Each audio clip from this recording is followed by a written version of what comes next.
Hello everyone, welcome to all of you.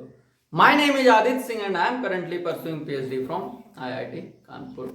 So, in the previous lecture, what we have discussed relative motion part 1. So, in that chapter, in that lesson, we have discussed basically कि what is relative motion, what is reference frame और हम उसके question को कैसे करेंगे, right? तो जो भी हमने सबसे लास्ट वाला क्वेश्चन किया था तो उसमें आपने देखा था कि velocity of wind with respect to boat और इसी तरह का कुछ क्वेश्चन था। बट हमें जो वैल्यूज दी गई थी वो हमें पता थी कि velocity of something with respect to ground और सम। So if you have with respect to ground and you need to change your frame, then what you will do, you have to do frame of change analysis. Okay, तो आज हम बात करेंगे frame change of frame.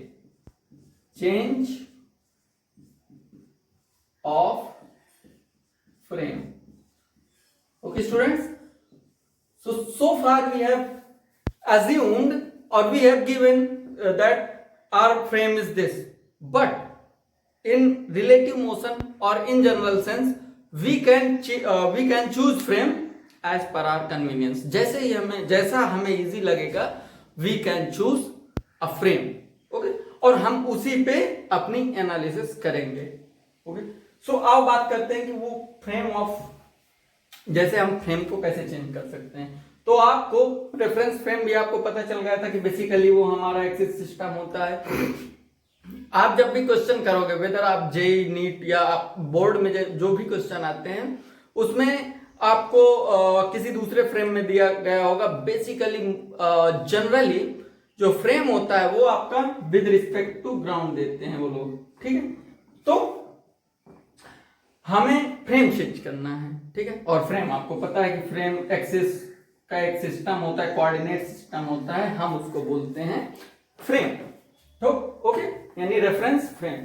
तो आपके पास यहाँ पे दो रेफरेंस फ्रेम है. ठीक है, आपको ये दिख रहा होगा कि this is X Y axis and this frame named as S and this is X dash and this is X dash and Y dash, origin is O dash एंड इसका नाम क्या है? It's name is S dash. Observer suppose करो यहां पे है and again I am telling you कि जो आपको बेटर लगे, कि जैसे आपका क्वेश्चन जो इजीली वे में हो जाए वो आप फ्रेम ऑफ रेफरेंस हमेशा चूज करोगे. ओके स्टूडेंट, सो टेंशन नहीं लेना, कोई भी लोड नहीं, बहुत ही सिंपल सी चीज है. तो आपको डेरिवेशन इसका करते हैं. So there is a particle whose at point P. तो यहां पे कोई पार्टिकल है इस पॉइंट पे. तो अगर मुझे इसको O को O डैश यहां लिख दो. अगर मुझे इसके पोजीशन वेक्टर देखने हैं फ्रॉम S रेफरेंस से, तो मैं क्या करूंगा, मैं इसको ऐसे मिला दूंगा. ठीक है, अब अगर मुझे इसके पोजीशन वेक्टर देखने हैं S डैश से, तो मैं इसको ऐसे मिला दूंगा. ठीक है, तो ये प्लीज आप लोग प्रॉपर इसको बना लीजिए. ठीक है, ये फॉर योर कन्वीनियंस इसको चलो सॉलिड लाइन से बना देते हैं. ओके, तो और O डैश को भी मिला दो, तो O डैश को भी आपने मिला दिया. ठीक, तो वेक्टर एडिशन आप सब लोगों को आता है. अगर नहीं आता तो प्लीज यहाँ पे जो सबसे कॉर्नर में, आपके वीडियो के सबसे कॉर्नर में ऐसा एक साइन होता है, वो कार्ड्स का साइन होता है, वहां पे आप क्लिक कीजिए और वहां पे मैंने पूरी वेक्टर की प्लेलिस्ट डाल दी है. तो आपको कोई भी काइनेमेटिक्स में 1D मोशन, 2D मोशन या रिलेटिव मोशन, ठीक है, अगर आपको वेक्टर नहीं पता तो आपको ये तीनों चीजें नहीं आ सकती. ठीक है, आप कितनी भी कोशिश कर लो, अगर आपको वेक्टर एनालिसिस नहीं पता, वेक्टर का एडिशन कैसे होता है, वेक्टर का सब्ट्रैक्शन कैसे होता है, तो आप ये चीजें स्टूडेंट्स नहीं कर सकते। ओके, तो आप प्लीज पहले वेक्टर देखो फिर ये देखो। और आप में से कई लोगों को वेक्टर आता है, और apart from this kinematics, vector is very very very essential in all aspects of physics. तो वेक्टर एडिशन अगर हम करें, ठीक है, तो हम क्या लिख सकते हैं, O dash plus O dash P, O dash P will be what you can say. So आपको पता है कि ओ डैश और इसको मिलाया तो ये दो वेक्टर मिलके ये बना रहे हैं ये वाला, तो ये क्या हुआ आपका ओ पी।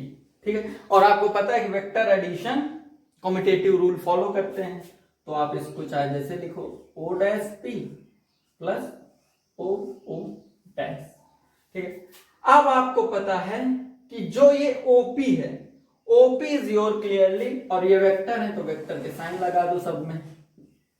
अब आपको ये पता है कि ओपी आपका ओ टू पी। सो आपको बहुत ही क्लियर कट पता चल रहा होगा कि this is position vector of P in with respect to reference frame S, and this is position vector of P with respect to S frame के respect में। ठीक है, this is very important। O dash क्या है, तो O dash है आपका basically position vector of this. ठीक है, तो आप इसको लिख सकते हो O डैश। अभी पहले बात करते हैं, या तो ये भी इक्वल है ये भी इक्वल है, तो अभी पहले बात करते हैं O dash P, O dash P. ठीक है, तो ओ डैश पी क्या है, position vector of P with respect to this frame, तो R P with respect to S dash. और ओ आपका क्या है, ओ है आपका आर एस डैश, क्योंकि देखो ये एस है और एस डैश दोनों के बीच में जो कनेक्टिंग पॉइंट है दिस इज दिस वेक्टर, तो इसको आप क्या करते सकते हैं कि position vector of S with respect to this, या और you can write it as this. Okay, और बेसिकली पॉइंट हमारा यहां पे है। ठीक है, तो हमें हमेशा इस पॉइंट को पहले लिखना है। देखो ऑलवेज रिमेंबर, या तो आप करो तो इनका सबका ऑर्डर चेंज कर दो, ऑर्डर इज ऑल्सो इंपॉर्टेंट। तो आपको पहले इस पॉइंट का कोऑर्डिनेट देखना है और फिर इस पॉइंट का कोऑर्डिनेट। तो ओ डैश में आर दिस, तो यानी S dash P, S dash into S. Okay student, so this is very very important. या आपको पता है कि वेक्टर जो होते हैं वो हमारे कम्यूटेटिव फॉलो करते हैं, तो आप इसको पलटा के भी लिख दो, यानी आर ओ डैश के पहले लिख दो and R P S. Okay, तो ये आपका हो गया पोजीशन वेक्टर की कहानी, पोजीशन वेक्टर रिलेटिव।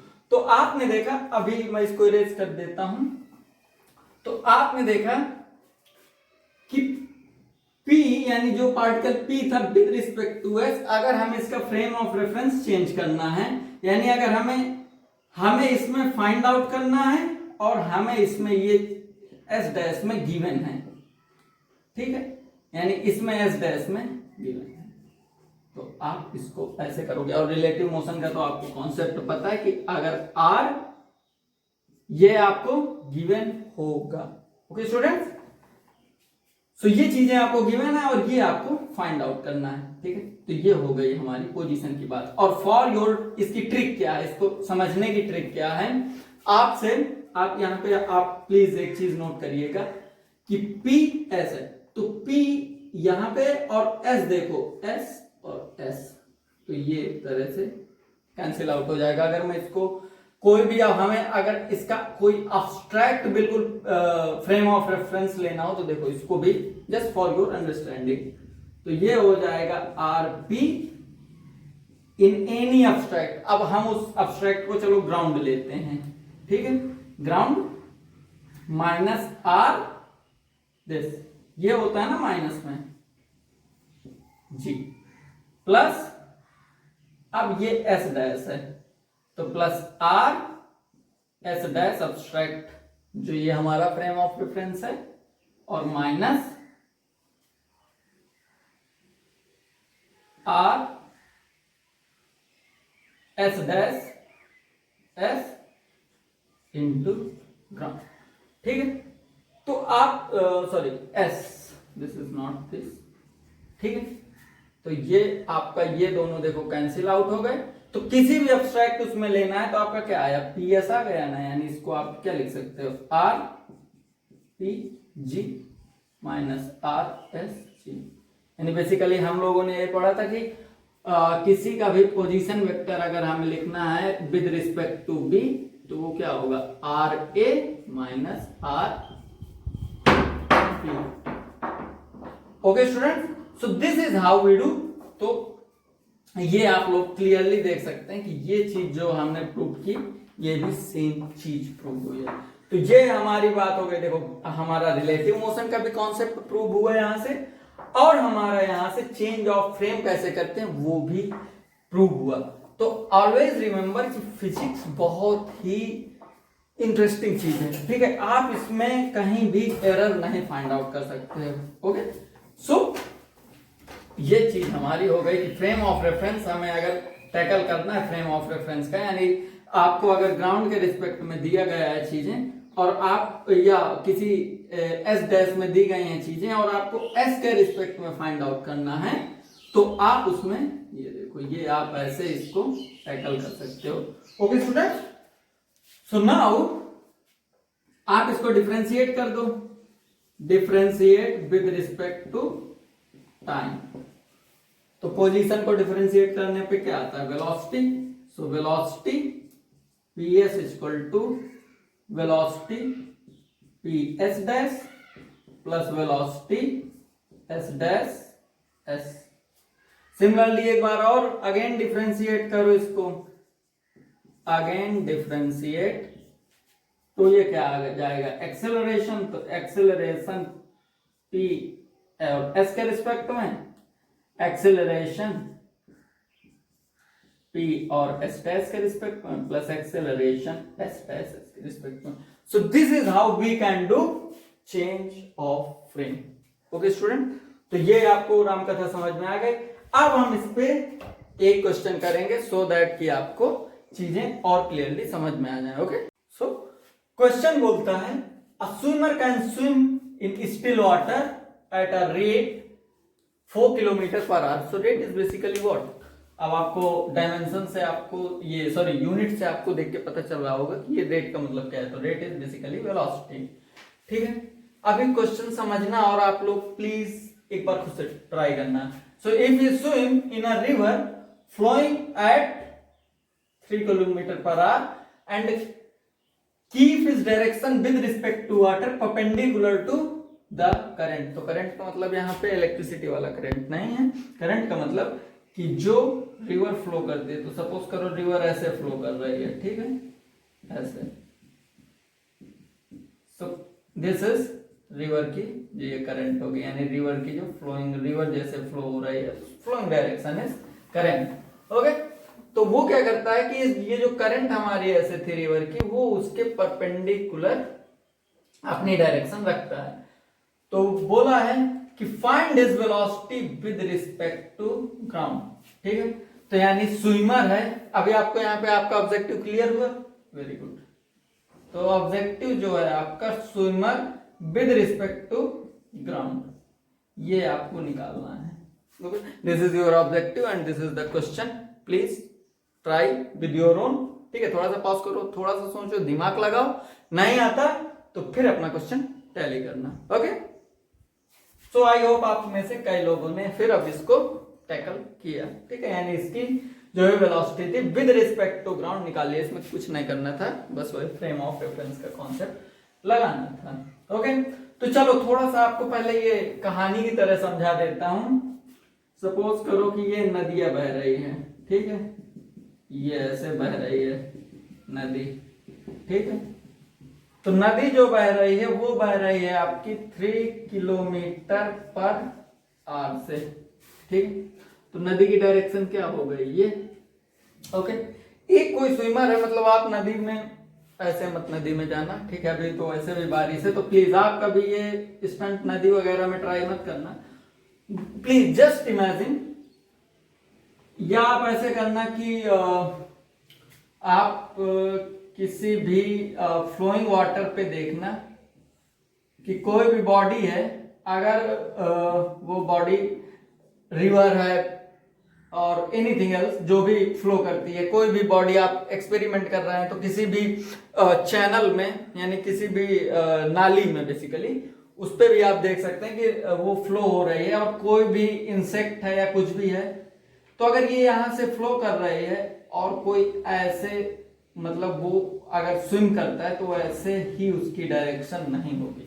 तो वही ये कह रहा है कि वो स्टिल वाटर में, जब पानी स्टिल है यानी रुका हुआ है, तो एक स्विमर है, तब उसकी जो स्पीड है ऐसे, तो वो है आपकी 4 kilometre per our, 4 kilometre per our. But जब वो तैरता है, जब इतनी स्पीड है नदी की, तो वो अपनी डायरेक्शन क्या करता है, क्योंकि उसको तो ये नदी क्रॉस करनी है, ठीक है, यानी जो भी इसकी ये विड्थ है, विड्थ और ये इसकी रिवर की कुछ लेंथ होगी, तो उसको नदी क्रॉस करनी है, यानी वो फंसा हुआ है, उसको यहां से यहां जाना है, यानी ए पॉइंट से बी पॉइंट पे जाना है। ओके स्टूडेंट, तो वो परपेंडिकुलर ट्राई करता है कि मैं परपेंडिकुलरली निकल जाऊं, तो उसने यहां से तैरा, तो उसकी इस ये स्पीड है उसकी स्टिल वाटर में, लेकिन यहां तो पानी रुका हुआ नहीं, यहां पे पानी फ्लो हो रहा है इस डायरेक्शन में, तो वो थोड़ा सा उसको, फिर वो यहां आ गया, फिर वो थोड़ी देर बाद यहां आ जाएगा, फिर वो थोड़ी देर बाद यहां आ जाएगा, और फाइनली एट द एंड वो यहां से अपना निकल गया, ठीक है। तो उसको जाना तो साहब ऐसे था, बट रिवर की वजह से वो गया ऐसे। तो क्वेश्चन आई होप अब आपको क्लियर हो गया, ठीक है। आप में से कई लोगों ने ऐसे ही किया है, ठीक है। तो हम लोग पहले फिगर बना लेते हैं कि क्या क्या चीजें दे रही हैं, दे रहा है। तो वेलोसिटी है रिवर की जो फ्लो कर रही है, तो velocity of river with respect to ground, ठीक है, क्योंकि आपको पता है कि रिवर कहां फ्लो करती है, ग्राउंड में, तो वो है आपकी 3 kilometre per our, kilometre per our, ठीक है। जो आदमी है स्टिल वाटर में, स्टिल मतलब शांत जल, रुका हुआ एकदम, स्टिल, स्टिल मतलब ऐसे शांत, ठीक है, उसमें कोई भी देयर इज नो टर्बुलेंस या कोई भी उसको टेंशन नहीं है, वो एकदम शांत है, सॉरी। और उसको जब वो स्टिल वाटर में उसकी स्पीड कितनी है, 4 किलोमीटर पर आवर, यानी स्टिल वाटर की स्पीड का मतलब है velocity of swimmer with respect to river, ठीक है, क्योंकि वो नदी में ही तो फ्लो कर रहा है, या नदी में ही तो स्विम करेगा, तो विद रिस्पेक्ट टू रिवर तो उसकी स्पीड इतनी है। अब उसने क्या पूछा है आपसे कि velocity with respect to ground बताना है, ठीक है। तो velocity with respect to ground बताना है, तो आप देखो अभी हम लोगों ने क्या डिस्कस किया था कि हमें इसकी velocity of swimmer with respect to ground बताना है। हमें क्या क्या चीजें पता है, हमें वेलोसिटी ऑफ इसकी पता है और हमें वेलोसिटी ऑफ दिस पता है। तो ये हुई velocity of swimmer with respect to river और plus velocity of river with respect to ground, ठीक है। यही तो था कि अभी हम लोगों ने चेंज ऑफ फ्रेम में, बेसिकली फ्रेम उसका चेंज हो गया कि उसको रिवर के रिस्पेक्ट में पता और ग्राउंड के रिस्पेक्ट में उसको बताना है। तो देखो वही सेम पुरानी ट्रिक, ये देखो आर आर इसका पहले आ गया, तो ऑलवेज रिमेंबर ये ट्रिक है छोटी सी कि आपको किसी का भी मतलब velocity of A with respect to B find out करनी है, तो आप क्या करोगे, velocity of B with respect to any, इसको चाहे स्लैश लगा दिया करो या कॉमा लगा दिया करो, with respect of any C, plus velocity of C with respect to what, B. बस ये करना है, बस यानी जो आपका सी है उसका ऑर्डर ऐसा होना चाहिए। ओके स्टूडेंट, तो बस फिर अब आपको ट्रिक पता चल गई, आप तो हो गए मास्टर। तो ये आपका जो स्विमर है इसकी डायरेक्शन है आपकी जे कैप, ठीक है। बेसिकली हम अगर इसको एक्स वाई प्लेन में बनाए तो ये ऐसा ही है, और इसकी डायरेक्शन है आपकी आई कैप। तो बस फिर तो आई कैप हम लोग पहले लिखते हैं, तो 3 आई कैप प्लस 4 जे कैप। तो अगर आपसे उसने पूछा था कि वेक्टोरियल फॉर्म में लिखो, तो ये वेक्टोरियल फॉर्म हो गई। अगर आपसे पूछा कि उसकी स्पीड क्या होगी, तो स्पीड क्या है, स्पीड आपकी कैसी क्वांटिटी है, वो है आपकी what, speed is your scalar quantity, ठीक है। तो अगर मैं बोलूं speed of swimmer with respect to ground, तो वो होगी आपकी अंडर रूट ऑफ, यानी मैग्नीट्यूड ऑफ दिस होता है बेसिकली स्पीड एस जी, इसका मैग्नीट्यूड, और इसका मैग्नीट्यूड क्या हुआ 3 स्क्वायर प्लस 4 स्क्वायर। तो उसकी स्पीड क्या हुई 5 kilometre per hour with respect to ground. Okay students, अब अगर उसने, ठीक है, इस क्वेश्चन में आपसे सिर्फ वेलोसिटी तक पूछा गया था। अगर वो आपसे पूछ लेता कि उसकी डायरेक्शन क्या होगी, यानी अगर मैं बोलूं कि ये आपका फ्लो था ना, बेसिकली ये आपका फ्लो था, तो मैं आपसे पूछूं कि अब स्विमर की जो स्पीड होगी विद रिस्पेक्ट टू ग्राउंड, वो आपकी कुछ ऐसे ही तो होगी, velocity of swimmer with respect to ground. तो मैं बोलूं कि फ्लो से अगर वो एंगल थीटा मेंटेन करता है, अल्फा मेंटेन करता है, कुछ भी, so if angle theta made with direction of flow, then tan theta will be tan theta। tan theta क्या होता है आपका परपेंडिकुलर डिवाइडेड बाय बेस, तो परपेंडिकुलर है आपका 4 और बेस है 3। और या फिर आप देखो इसको आई का जो भी मैग्नीट्यूड, वो जे का जो भी मैग्नीट्यूड होता है डिवाइडेड बाय आई का मैग्नीट्यूड, तो ये आ गया tan थीटा। और अगर आपको थीटा निकालना है, यानी क्या पर्टिकुलर डायरेक्शन है, तो वो हो गया आपका tan इनवर्स 4/3। और if I am not wrong, its value is I think 53 degree, I think so 53 degree होती है। So this is how we do frame of change question. Okay students.